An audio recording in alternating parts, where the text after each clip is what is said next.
Good morning, my name is Lauri Rua and I'm going to answer some questions about the story of Message of Death.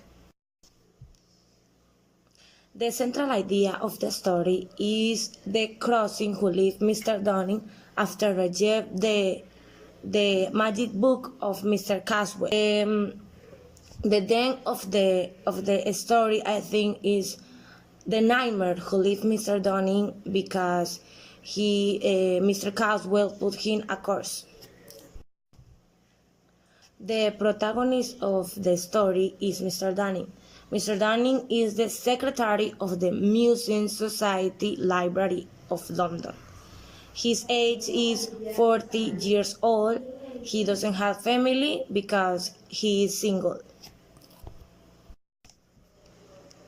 The problem presented in the story is the nightmare who leads Mr. Dunning after Caswell put him a curse because he didn't want to publish his book in the library. At the end, Mr. Dunning managed to deceive to Caswell and put the piece of papers in his wallet, and with this, the curse is over. I think that the point of more tension in the story is when Mr. Dunning designed a plan to follow Mr. Caswell, and he and his friend John Hannington aboard the same train of Caswell, and they don't know how to get back the piece of paper to Caswell.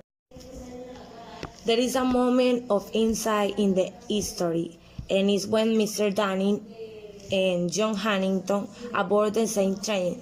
Mr. Dunning was uncovered, and he was very nervous because Mr. Caswell can discover him.